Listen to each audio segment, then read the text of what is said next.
제가 유튜브하고 또 온라인 강의를 통해서 온비드 공매 여러 차례 소개해드린 적이 있었죠. 그리고 2023년도에는 캠코에서 주최했던 공매 콘서트, 서울, 부산, 대전, 대구, 광주까지 전국 순회 콘서트를 진행을 했었습니다. 관심도가 굉장히 높아서 저도 깜짝 놀랐는데요. 한 300명 정도 모집을 했는데 거의 대기자가 있을 정도로 다 예약이 먼저 사전에 접수가 마감이 됐었던 그런 사례가 있었습니다. 원비동매에 대한 관심도가 굉장히 높았던 것 같아요. 그래서 제가 원비동매 이제 여러 차례 소개해드린 적이 있는데 이제 아파트도 공매로 나올 때가 있고요. 상가, 토지, 공장, 기타 건물, 다양한 물건들이 정말 나오고 있습니다. 그런데 이 주거용 부동산 공매 중에서 특히 국세 징수법에 따른 세금 체납으로 인해서 진행하는 공매 물건이 있습니다. 이 공매 물건을 압류재산이라고 합니다. 이 압류재산의 경우에는요, 권리 분석을 잘 하셔야 됩니다. 경매는 민사집행법에 따라 매각으로 소멸하는 권리, 소멸하지 않은 권리, 그리고 주택임대차 보호법에 따른 대항력, 이런 것들이 굉장히 중요하죠. 원비동매로 매각하는 이 국세징수법에 따른 압류재산의 경우에도요, 국세징수법에 따른 매각으로 소멸하는 권리, 소멸하지 않는 권리와 더불어 주택임대차 보호법에 따른 대항력, 이걸 잘 확인하셔야 돼요. 현재 서울 광진구 33평짜리 아파트가 시가 8억 정도 아파트인데 현재 최저가 3억대까지 유찰이 되어 있습니다. 굉장히 많이 유찰이 되어 있죠. 물론 이제 대항력으로 인한 문제일 가능성이 있겠죠. 자, 그런데도 불구하고 이번에 입찰을 과연 해야 되는지, 과연 이 임차인의 보증금은 얼마인지, 이 물건의 경우에는요, 이 임차인의 보증금을 알 수가 있었습니다. 그런데 주의해야 될 아주 중요한, 놓치지 말아야 될 사항이 하나 있거든요. 그럼 잘 한번 영상 집중해서 확인해 주시기 바라겠습니다.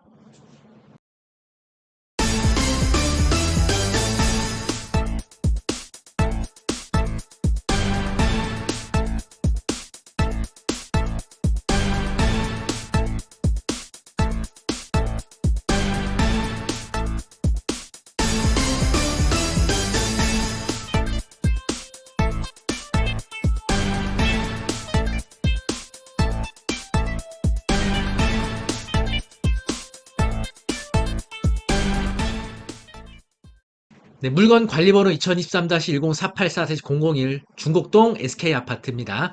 동호수는 개인정보로 비공개했고요. 4층입니다.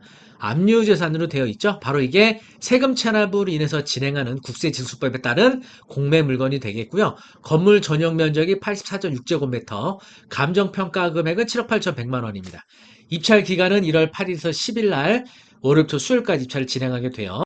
보시는 것처럼 현재 최저가는 3억 9,050만 원부터 시작을 하게 됩니다. 입찰 내역 보시면은요, 이렇게 유찰이 계속 돼서 이제 마지막 차수가 되겠습니다. 3억 9,050만 원, 1월 8일부터 10일까지.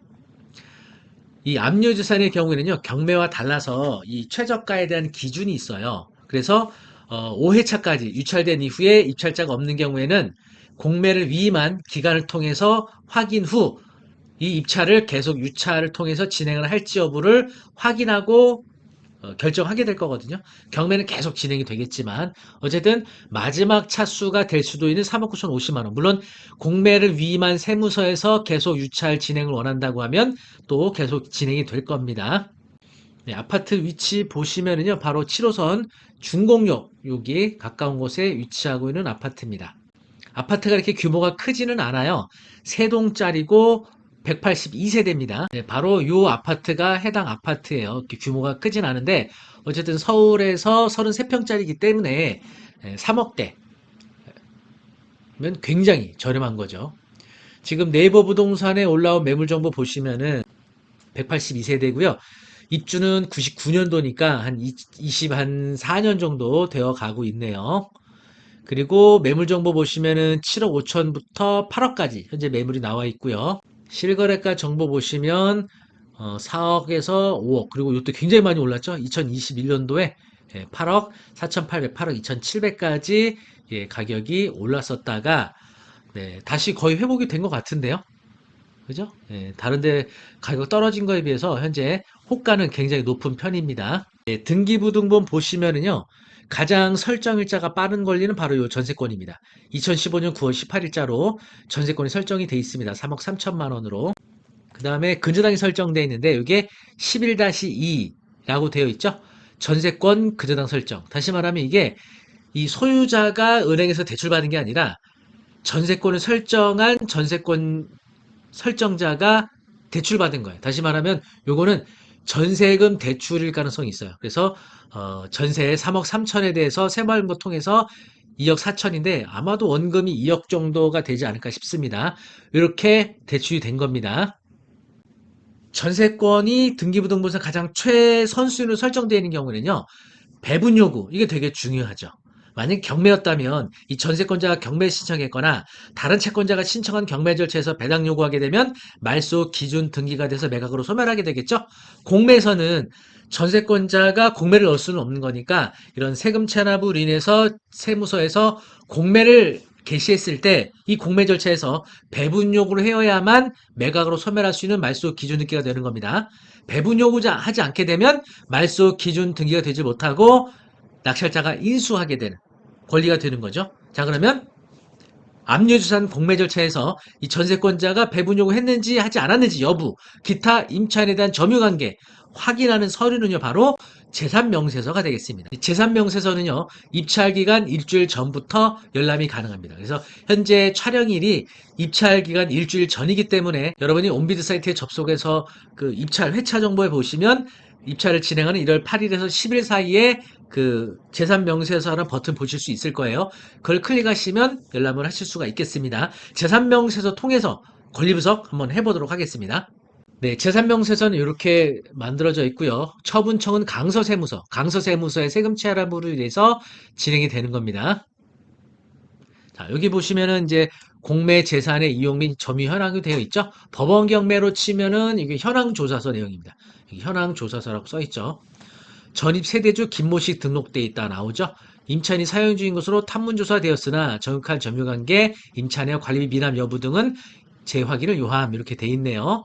임차인의 임차 금액은 임차인의 전세권 등기에 의거하여 등록하였으므로 정확한 임차력은 별도 재확인을 요함 이렇게 돼 있어요. 보시면 전입신고는 요 김모씨 그리고 이렇게 3억 3천 이게 전세권 등기에 의한 보증금으로 확인을 했다 요겁니다. 요게 그런데 이 김씨가 보시면 배분 요구를 하진 않았어요. 네. 자, 요 전입일자가 2015년 7월 23일이죠. 다른 배분 요구 채권 사항 보시게 되면 전세권 전모 씨로 된 2015년 9월 18일 3억 3천만 원. 근데 배분 요구하지 않았습니다. 그런데 요 전모 씨의 전세권 3억 3천과 요 김 씨 2015년 7월 23일 전입신고된 사람 보시면 요 3억 3천 요게 전세권에 기해서 기재한 건데 현황 조사 때 이 전입신고된 김 씨와 전세권 설정한 전 씨가 직계 가족이 아니라면 별도의 임차인으로 아마 표시를 했을 겁니다. 그런데 아마도 등본을 발급받았을 때 이 김 씨와 전세권 설정한 요 전 씨는 부부관계가 아닐까 제가 추정을 합니다. 그렇지 않을 때는 아마 이 관계에 대해서 표시해 줬을 겁니다. 어쨌든 둘은 부부관계로서 김 씨가 전입신고한 세대주가 되는 거고요. 전 씨가 전세권 설정 등기를 하게 된 거죠. 네, 그렇게 추정을 해볼 수가 있어요. 자, 그리고 요 근저당은 전세권에 설정된 근저당인 거죠. 2억 4천만 원. 배분 요구는 2억 했죠. 그래서 이게 원금인 거죠. 2억. 자, 그리고 압류, 서울특별시, 광진구청 이렇게 돼 있죠. 그래서 이 부동산에 대한 말소 기준 등기는 요 가압류가 되겠습니다. 유모씨 개인 가압류거든요. 유모씨 2019년 3월 7일 요 가압류가 가장 빨라요. 전세권이 배분 요구하지 않았기 때문에 그래서 요 말소 기준 등기보다 임차인의 전입도 빠르죠. 전세권도 배분 요구 안 했죠. 따라서 요 3억 3천만 원을 낙찰자가 인수를 해야 되는 겁니다. 만약에 이번에 3억 9천에 낙찰받게 되면 취득가가 7억 2천. 그래서 사실은 시세보다 아주 싸게 사는 건 아니에요. 약간 싸게 사는 거거든요.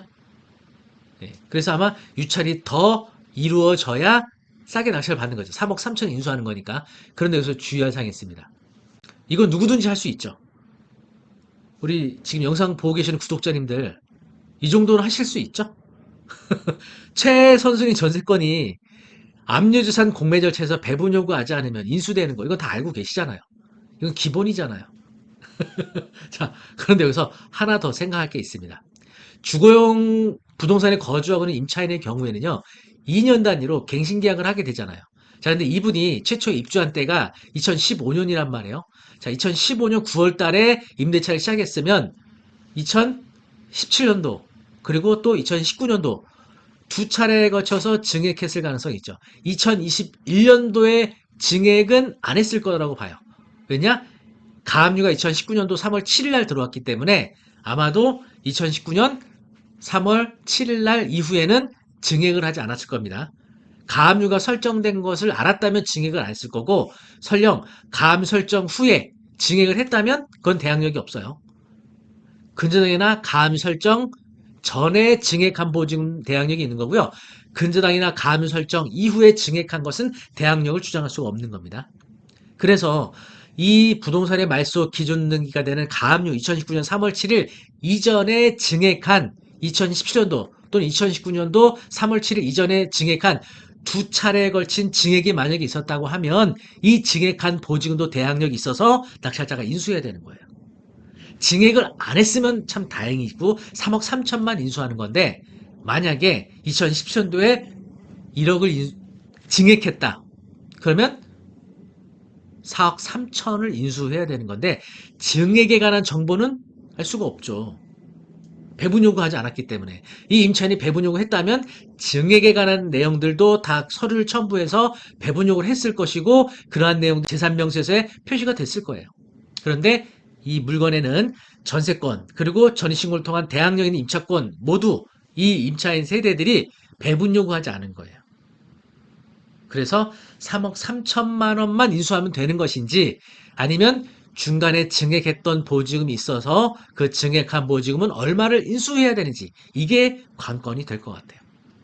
물론 뭐 이제 전세 실거래가라든지 이런 걸 한번 검토해 보면 여기서 뭐 2배 이상 달하는 보증금을 증액하지는 않았겠지만 알 수가 없잖아요. 그런 가능성이 있는 거니까. 그래서 항상 주거용 부동산에 권리분석 하실 때는 이 대항력 임차인의 경우에 최초에 계약한 시점의 대항력 여부도 중요한 권리분석이 되겠지만, 2년 단위로 증액했을 거를 가정을 해야 돼요.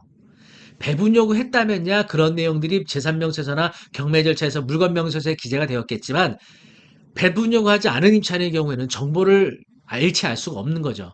여기 있는 임차인의 보증금 3억 3천도 사실은 배분 요구 권리신고에 의한 보증금액이 아니라 전세권 설정이 돼 있었기 때문에 이걸로 보증금을 알 수가 있었던 건데, 중간에 증액하고 전세권도 부기 등기를 통해서 올려놨으면 괜찮은데, 사실은 증액을 하고 나서 전세권 부기 등기로 안 했을 수도 있잖아요.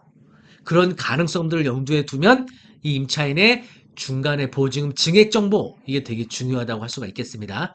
3억 3천만 인수하면 되는 것이냐, 아니면 중간에 증액을 했다면 얼마를 증액했고 이것을 인수하게 되는지, 이게 되게 중요하거든요. 근데 현재로서는 그 증액에 관한 정보를 알 수 없다는 거죠. 네. 그래서 이 물건을 입찰을 고려하신다고 하면 굉장히 낮은 금액까지 내려와 있는데, 등기로 드러난 부분, 그리고 드러나지 않은 부분, 이것까지 잘 고려하셔야 되겠습니다. 뭐 오늘 내용 그렇게 어렵지 않으셨죠? 네.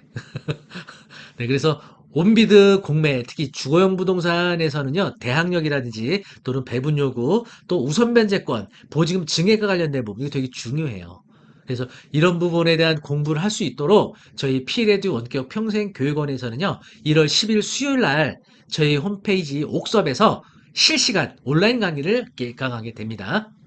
총 4회차로 진행이 될 거거든요. 그래서 매주 수요일 7시부터 9시까지 진행을 하는데, 1월 10일 개강하는 날만 6시 45분에 오픈을 할 겁니다. 그래서 저희 홈페이지 오셔서 수강 신청하신 분들 로그인 하셔서 내 강의실에 접속하시게 되면 제가 실시간으로 강의하는 영상을 보실 수 있고요.